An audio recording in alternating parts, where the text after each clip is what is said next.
एक पुरानी फिल्म है खामोशी। वो फिल्म आपने बहुत सारे लोगों ने देखी होगी।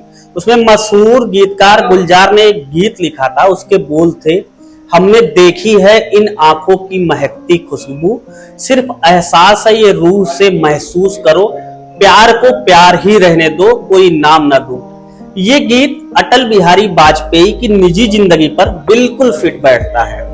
कर्म से नेता और दिल से कवि अटल बिहारी वाजपेयी देश के उन चुनिंदा नेताओं में शुमार हैं जिनका नाम पूरे देश में विरोधी भी सम्मान के साथ लेते हैं। उनका सार्वजनिक जीवन एक खुली किताब की तरह है। अपना जीवन देश और विचारधारा के लिए समर्पित करने वाले अटल जी को वो हर मुकाम देरी से मिला जिसके वे हकदार थे, चाहे वो प्यार हो या देश का सर्वोच्च पद। कॉलेज की मित्र राजकुमारी कौल से उनका विवाह ना हो सका, लेकिन राजकुमारी की शादी के बाद भी दोनों साथ रहे और उनके रिश्तों को दोनों ने कोई नाम नहीं दिया। ऐसा लगता है खामोशी फिल्म के इस गीत की लाइनें उनके रिश्ते पर ही लिखी गई हैं। अटल जी की तरह ही अविवाहित रही लता मंगेशकर ने इस गीत को सुरों में सजाया था। अटल जी के प्रधानमंत्री रहते जब लता जी उनसे मिली तो अटल जी ने कहा था, हमारे जीवन में कुछ तो समानता है, दोनों अविवाहित हैं, साथ ही इंग्लिश में दोनों कोई नाम की स्पेलिंग यदि पलट दी जाए तो एक समान ही अक्षर आते हैं। देश के बड़े नेताओं में प्रसिद्ध रहे अटल बिहारी वाजपेयी कभी विवाह के बंधन में नहीं बंधे, लेकिन उन्होंने प्रेम का स्वाद जरूर चखा। कहा जाता है कि अटल जी को सच्ची मोहब्बत हुई थी, वह भी एक राजकुमारी से। बात शुरू होती है उस दौर में जब न मोबाइल था न लड़कियों से बात की जाती थी। प्यार की पहली झलक अटल बिहारी वाजपेयी को 1940 के दशक में मिली। अटल बिहारी वाजपेयी और राजकुमारी कौल दोनों कॉलेज में अच्छे दोस्त हुआ करते थे, लेकिन ये दोस्ती कब प्यार में बदल गई उन्हें पता ही नहीं चला। और था जब लड़का लड़की का आपस में बात करना अच्छा नहीं माना जाता था, लेकिन अटल और राजकुमारी कौल की वो खूबसूरत प्रेम कहानी थी। उस दौर में प्यार के पंछी लफ्जों में नहीं बल्कि इशारों में बातें करते थे। आंखों ही आंखों में दिल के जज्बात को बयां किया जाता था। उस वक्त लड़कियों से बात करना अच्छा नहीं माना जाता था। उस दौर में कलम के सिपाही रहे अटल बिहारी वाजपेयी ने हिम्मत दिखाते हुए कलम उठाई और अपने दिल का हाल एक कागज पर उतार दिया। उन्होंने अपने प्यार का प्रेम पत्र लिखा। राजकुमारी कौल की तरफ से कोई जवाब नहीं आया तो अटल बिहारी वाजपेयी जी निराश हो गए।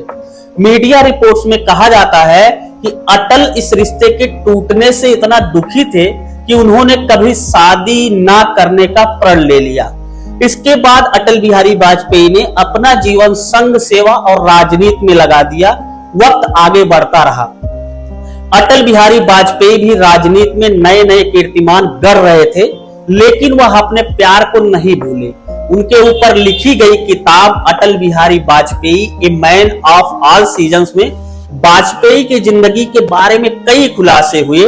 किताब के लेखक और पत्रकार किशुन नाग ने लिखा कि राजकुमारी के सरकारी अधिकारी पिता ने उनकी शादी एक युवा कॉलेज के टीचर ब्रिजनारायण कौल से कर दी थी।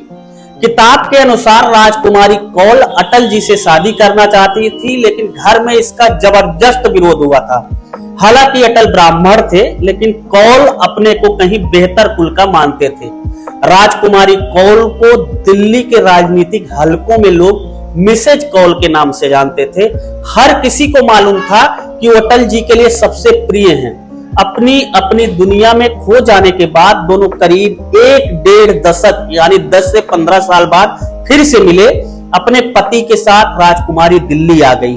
उनके पति रामजस कॉलेज में फिलॉसफी के प्रोफेसर थे। यहाँ वह कॉलेज के हॉस्टल के वार्डन भी बने। बाद में अटल बिहारी वाजपेयी के साथ रहने आ गए थे। मोरारजी देसाई की सरकार में अटल बिहारी वाजपेयी विदेश मंत्री बने। मीडिया रिपोर्ट्स के मुताबिक उनको लुटियंस जोन के बंगले में उस समय कई लोग जब अटल जी से मिलने आते थे तब उनको कौल परिवार उसी बंगले में दिखता था।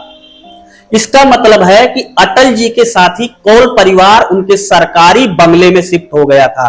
कॉलेज की मित्र राजकुमारी कौल से उनका विवाह ना हो सका, लेकिन राजकुमारी की शादी के बाद भी दोनों साथ रहे। उनके रिश्ते को दोनों ने कोई नाम नहीं दिया। अटल जी का कद राजनीति में इतना बढ़ गया था कि विरोधी दल और मीडिया का उनकी निजी जिंदगी में ताक झांक नहीं कर सके।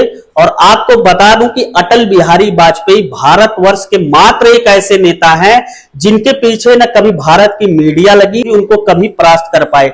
अटल बिहारी वाजपेयी की ये छोटी सी प्रेम कहानी आपको कैसी लगी, हमें अपनी राय कमेंट बॉक्स में जरूर बताएं। मिलूंगा ऐसी एक नई वीडियो के साथ आपसे जल्द ही, तब तक के लिए जय हिंद, वंदे मातरम।